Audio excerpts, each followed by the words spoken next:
हमारा पर्यावरण और हमारा जीवन एक सिक्के के दो पहलू है। यदि हम हमारे एनवायरनमेंट को संभाल नहीं सकते तो हम हमारे जीवन को भी संभाल नहीं सकते।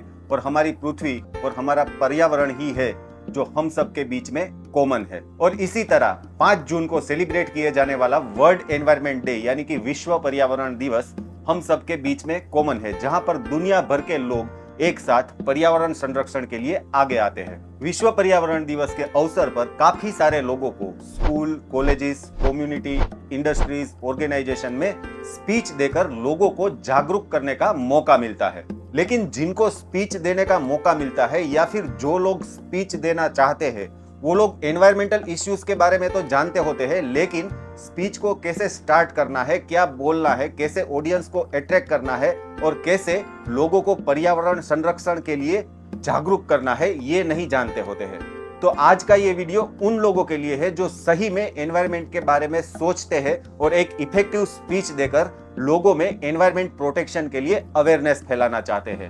लेकिन वीडियो में आगे बढ़ने से पहले do like, share and subscribe to our channel knowledge and guidance, क्योंकि हमारी चैनल पर ऐसे ही इंफॉर्मेटिव कंटेंट आपको रेगुलरली मिलते रहेंगे। ये स्पीच कैसे प्रिपेयर करनी है इसके लिए मैं आपको टोटल 7 पॉइंट्स बताऊंगा और हर एक पॉइंट के लिए एक इंपॉर्टेंट टिप्स भी बताऊंगा। तो चलिए शुरू करते हैं। Number 1, start with a strong opening. Speech की शुरुआत आपको एक स्ट्रॉन्ग एनवायरमेंटल कोट या फिर स्लोगन से करनी है जो ऑडियंस का दिल छू ले। वैसे ऐसे बेस्ट, कैची और एट्रैक्टिव स्लोगन्स आपको हमारी चैनल पर मिल जाएंगे।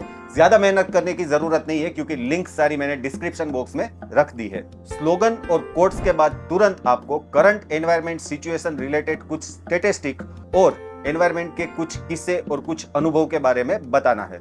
याद रखिए, इस पॉइंट के लिए टिप ये है कि आपकी डायलॉग डिलीवरी और आपका जेस्चर स्ट्रॉन्ग होना चाहिए ताकि आपकी ऑडियंस आपके साथ हर वक्त कनेक्टेड रहे। Number 2, introduce the theme. इसके बाद आप वर्ल्ड एनवायरनमेंट डे की थीम के बारे में बता सकते हो। फॉर एग्जांपल, इस साल 2024 में वर्ल्ड एनवायरनमेंट डे की थीम है land restoration, desertification and drought resilience. वैसे हर साल वर्ल्ड एनवायरनमेंट डे की थीम हमें क्या कहना चाहती है, क्या बताना चाहती है, उसके डिटेल एक्सप्लेनेशन वीडियो आपको हमारी चैनल पर मिल जाएंगे। लिंक डिस्क्रिप्शन बॉक्स में मौजूद है। इस पॉइंट के लिए टिप ये है कि आप ऑडियंस को ये जरूर बताइए कि क्यों इस साल ये थीम चुनी गई है। Number 3, interesting facts and figures.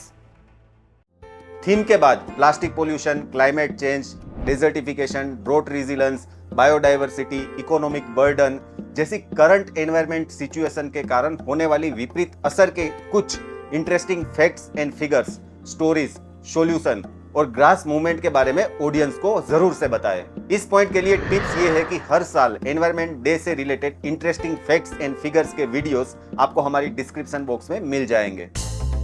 Number 4, motivate and inspire.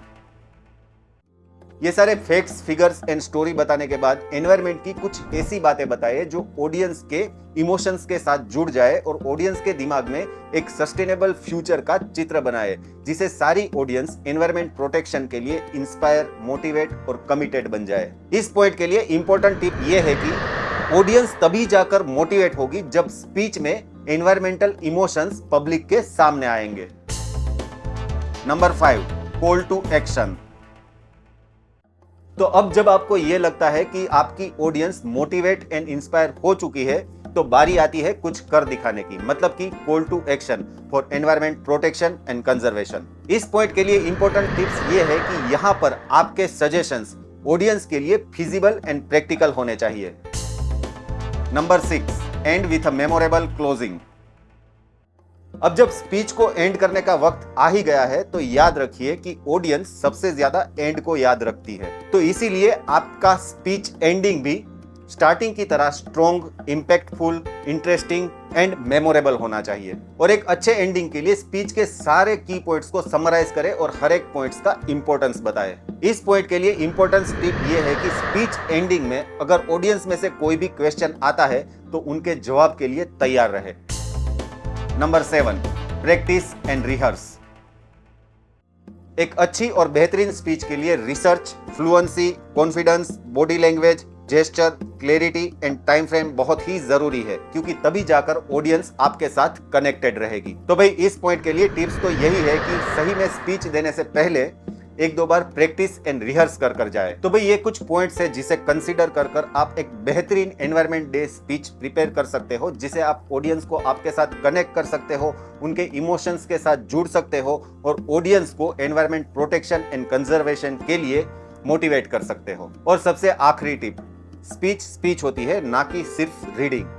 तो एक अच्छी और बेहतरीन स्पीच प्रिपेयर करने के लिए ज्यादा से ज्यादा पढ़े और ज्यादा से ज्यादा इंफॉर्मेटिव कंटेंट्स को देखें। तो आई होप कि इस वीडियो के बाद आप एक अच्छी और बेहतरीन स्पीच डिलीवर करोगे और अपनी ऑडियंस को एनवायरनमेंट प्रोटेक्शन एंड कंजर्वेशन के लिए इंस्पायर एंड मोटिवेट करोगे। तो आज के वीडियो में बस इतना ही, मिलते हैं अगले वीडियो में। तब तक के लिए जय हिंद, जय Bharat, stay safe, stay healthy. आप हमें ट्विटर, फेसबुक और इंस्टाग्राम पर भी फॉलो कर सकते हैं।